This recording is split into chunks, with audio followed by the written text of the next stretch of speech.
नमस्कार शुभ सकाल केमन आছেন सबाई सबाइके आरेकबार अनेक अनेक स्वागत जानाচ্ছি আমার আরেকটা ভিডিওতে। অনেক দিন পর সে একই রুটিনে ফেরা, সকালবেলায় চোখ মুছতে মুছতে ব্রেকফাস্ট বানাতে চলে আসা। আজকে যেহেতু শনিবার, আদির স্কুল নেই আর আগের সপ্তাহটা পুরো ওর গেছে অনলাইন ক্লাস। সোমবার থেকে পুরো আবার ক্লাস শুরু হবে, রেগুলার যে ক্লাস। দুবাইতে বৃষ্টির জন্য কিছু কিছু জায়গাতে বন্যার মতো পরিস্থিতি হয়ে গেছিলো, তার জন্য এখানে এক সপ্তাহ অনলাইন ক্লাস হয়েছে ওদের স্কুলে আর কি। তো সকাল সকাল চলে এসেছি আমি ব্রেকফাস্ট বানাতে। কালকে অনেক রাত্রে ঘুমিয়েছি, তাই সকালে উঠতে বেশ খানিকটা লেট হয়েছে। তাও আমি অনেক আগে উঠে একটু এডিটিংয়ের কাজ টাজ করছিলাম, কিন্তু আদি আর ওর বাবা ঘুমাচ্ছিল। অনেক ডাকতে ডাকতে দুজনে ঘুম থেকে উঠলো। উঠে আদি বলছে প্রচুর খিদে পেয়ে গেছে। তো এখানে খুব একটা সকালবেলায় ভারী ব্রেকফাস্ট আমরা করি না, মাঝে মধ্যে রুটি টুটিগুলো খাওয়া হয়, আর ভাত তো একদমই খাওয়া হয় না। যেমন ইন্ডিয়াতে 9:30 সাড়ে 9টা 10টায় ভাত খেয়ে নিই, কিন্তু এখানে সেটা না। এখানে হালকা ব্রেকফাস্ট করি। যারা আমার ভিডিও আগে থেকে দেখছেন তারা সবাই জানেন আর কি। তো এখন আমি এই ডিম টোস্ট বানাচ্ছি কতগুলো, আর দুপুরবেলা দেখি কি রান্না বান্না করা যায়, এখনো ভাবিনি। তো আগে ডিম টোস্টটা চা তো খাই, তারপর দেখছি কি করি। কি হয়েছে? কি হয়েছে? খিদে পেয়েছে? খিদে পেয়ে গেছে? যাও আনছি, যাও। লেট করে উঠেছিস কেন?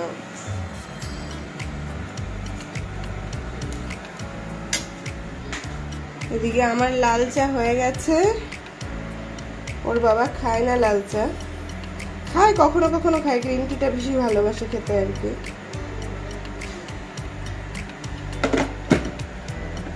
সকালের একদম প্লেন খাবার, চা ডিম টোস্ট।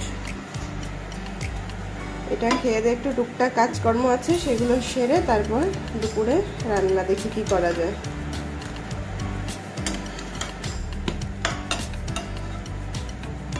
আমাদের যেটুকু দরকার সেটুকু করে আগে আমরা ব্রেকফাস্ট করে নিই, তারপর দীপক আর চন্দনদা আসবে বোধহয় ঘরে, তখন ওদের গরম গরম বানিয়ে দেবো, কারণ এগুলো ঠান্ডা হলে একদম খেতে ভালো লাগে না।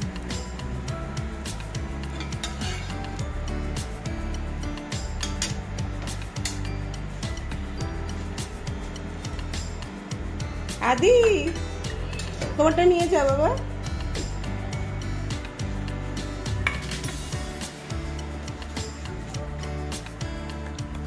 কই তুই সকাল সকাল বসে গেছিস? হ্যাঁ, তুমি গেছো আনতে? আচ্ছা নিয়ে আসো তাহলে বসো।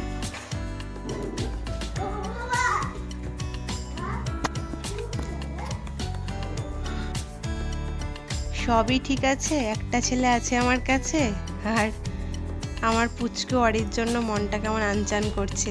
কি আর করার, এখন শুধু ঈশ্বরের কাছে এটাই প্রার্থনা যেন তাড়াতাড়ি 2 মাস কেটে যায়, তাড়াতাড়ি অরির কাছে চলে যেতে পারি, তারপর আবার একসাথে আমরা সবাই মিলে ফিরে আসবো আর কি। তো দুপুরবেলা আদির বায়না হয়েছে বিরিয়ানি খাবে, তাই হঠাৎ অনেকটা বেলা হয়ে গেছে, আগে বললে আগে বসাতাম। আর এদিকে দীপক সজনে ডাঁটা নিয়ে এসছে, নিচে একটা গাছে হয়েছে, গাছ থেকে পেড়ে নিয়ে এসছে। এই সজনে ডাঁটা আমার জীবন থেকে আর যাচ্ছে না। ইন্ডিয়াতে বসে এত খেয়েছি, বাড়িতে গাছ আছে ওই জন্য এত খেয়েছি, মানে ডাঁটার পেছন ছাড়ছে না। এদিকে ডাঁটাগুলো ক্লিন করে আমি মানে প্লাস্টিকে করে রেখে দেবো, কারণ প্লাস্টিকে যদি ডাঁটা রাখা হয় এইভাবে রাখলে অনেক দিন থাকবে, বেশি দিন রাখবো না, 1-2 দিনের মধ্যেই খেয়ে নেবো। তা আজকে তো আর খাওয়া হবে না, যেহেতু বিরিয়ানি হচ্ছে। ও যদি আগে বলতো মা বিরিয়ানি খাবো, তাহলে কিন্তু হয়ে যেত, অনেকক্ষণ আগে থেকেই বানাতাম, তাহলে সময়ের মধ্যে হয়ে যেত, একদম যে টাইমে আমরা লাঞ্চ করি সেই টাইমে হতো। কিন্তু লাঞ্চ করতে করতে আজকে মোটামুটি আমার মনে হচ্ছে 2:30 বা 2:40 বেজে যাবে, কারণ বিরিয়ানিটা দম দেবো তারপর তো। এদিকে লাস্টে আমি ঘিটা দিচ্ছিলাম, আর আমি ঘি সবসময় গরম করে দিই, মানে কাঁচা ঘিটা বিরিয়ানিতে একদম দিই না, ওটা গরম ভালো করে করে তারপর দিই, তাহলে আমার মনে হয় যে ঘিয়ের যে কাঁচা গন্ধটা তো ওটা হয়, মানে থাকে না। এমনি তো থাকে না, কিন্তু আমারও একটু মেনিয়ার প্রবলেম, কারণ দমেই বসবে বিরিয়ানিটা, নয় মানে 1 ঘন্টা 15-20 মিনিট তো দমেই দিই আমি বিরিয়ানি, তো ঘিয়ের কাঁচা গন্ধ থাকে না, কিন্তু ওই আমার একটু মেনিয়ার প্রবলেম তো তার জন্য। আসলে আমি দিই, এটাই আমি এভাবেই বানাই। আর লাস্টে ওই একটু আতর, কেওড়া জল এসব দিয়ে তারপর উপর দিয়ে একটু বেরেস্তা ছড়িয়ে দিচ্ছি। আর এই আতরটা না এখানে পাওয়া যায় না, মগরা আতরটা দুবাইতে পাওয়া যায় না। আমি ইন্ডিয়া থেকে যখন আসি বেশ খানিকটা করে মানে কয়েক শিশি আমি নিয়ে আসি আমার সঙ্গে করে। হেলেঞ্চা বাজার থেকে আমি মানে কিনি, ওখান থেকেই নিয়ে আসি। এইবার বিরিয়ানিটা দম বসিয়ে বাসনপত্র অনেকটা মাজা হয়ে গেছে আর অনেকগুলো আছে, সেগুলো সব মেজে টেজে তারপর চান টান করে দম যখন হবে তারপর খাওয়া দাওয়া হবে।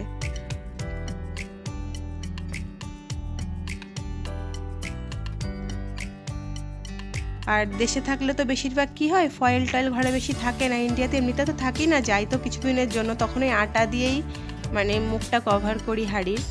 কিন্তু ভাবলাম এখানে আর আটা ওয়েস্ট করে কি হবে, এইভাবে ফয়েলই দিয়ে দিই। মানে দুবাইতে এইভাবেই করি, ফয়েল দিয়েই করি, আটার খুব কমই দিই। তো এবার এটাকে দমে বসিয়ে দেবো।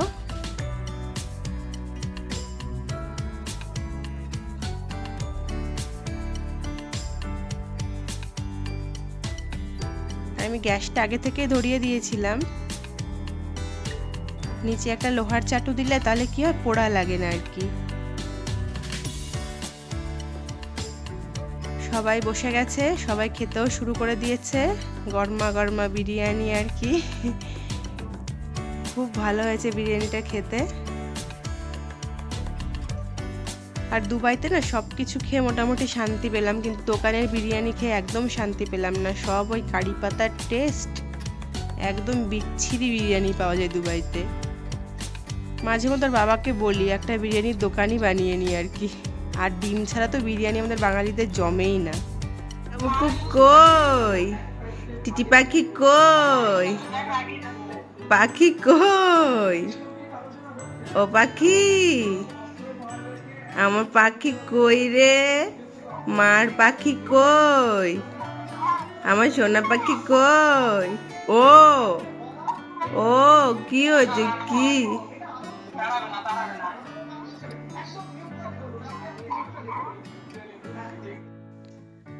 আমার গবলুটার সাথে একটু কথা বলছিলাম ভিডিও কলে। দিনে এইরকম ভিডিও কল 6-7 বার হয় আর কি। কারণ বলে না মনটা ভাল লাগে না, ওইটুকু মানুষ ওকে ছেড়ে এসছি। অনেকে বলবে বাবা ওইটুকু বাচ্চাকে ছেড়ে এসছো কি করে, কি দিয়ে কি, কিন্তু কেউ পরিস্থিতিটা বোঝে না। কারণ কখনোই কোনো মা চায় না ওইটুকু বাচ্চাকে ছেড়ে আসতে। এদিকে আবার না এলো, এদিকে আদির সমস্যা, তো আমাকে আসতেই হলো, কিচ্ছু করার নেই। এদিকে আদির একটা স্কুল ব্যাগ কিনতে এসেছি। ওকে বলেছিলাম আমি বাড়িতে বসে, ওর বাবা বলেছিল ব্যাগ কিনতে যাবে, আমি বলেছিলাম কিনো না, আমি আসি, যখন আমি আসছি তখন আমি যাব কিনতে। কারণ আদি ওর বাবার সাথে গেলে প্রচুর বায়না করে, এটা না সেটা না। ওই জন্য আমি গেলে সাথে কি হয়, আমি যেটা বলি সেটাই নেয় আর কি। অত বেশি বায়না করার সুযোগ উনি পায় না, একটু হলেও ভয় পায় আমাকে, সেটাই। ওর বাবাকে তো একদমই ভয় পায় না। তো তার জন্য এসেছি বিকেলবেলা একটা ব্যাগ কিনতে। আর অরির সাথে একটু সকাল সকালই কথা বলিনি, কারণ ইন্ডিয়ান টাইম যেহেতু 1.5 ঘন্টা মানে এগিয়ে, তো অরি শুয়ে পড়ে তাড়াতাড়ি। তো ওর সাথে কথাবার্তা বলে একবারে বেরিয়েছি। আর ও না এত ছোট হলেও খুব সাড়া দেয় কথায়, মানে একটা কিছু বললে ও করে, ভীষণ সাড়া দেয় আর কি। এদিকে স্কুল ব্যাগ দেখছিলাম কোনটা ভালো হয়, প্রচুর স্কুল ব্যাগ এখানে। আর অনেক স্কুল ব্যাগে বেশ অফারও দিয়েছে, কারণ এখন স্কুল শুরু হয়েছে না বাচ্চাদের এই টাইমে। আর যখন জুলাই আগস্টের পর যখন স্কুল খোলে সেই সময়তে 2 টাইমে ভীষণ অফার দেয় দুবাইতে, জিনিসপত্র, বাচ্চাদের ব্যাগপত্র, পেন্সিল, রাবার, এইসব জিনিসগুলোতে। তো এই ছিল আমার আজকের দিনের ব্লগটা। সবাই জানাবেন কেমন লাগছে আমার ভিডিও। যদি ভিডিওগুলো ভালো লাগে প্লিজ আমার চ্যানেলটাকে সাবস্ক্রাইব করবেন, ভিডিওগুলোতে একটু লাইক করবেন, কমেন্ট করবেন। আর যারা ফেসবুক থেকে দেখছেন একটা করে ফলো দিয়ে দেবেন। সবার জন্য রইল নিপার দুনিয়ার পক্ষ থেকে অনেক অনেক ভালোবাসা। সবাই প্রচুর ভালো থাকবেন।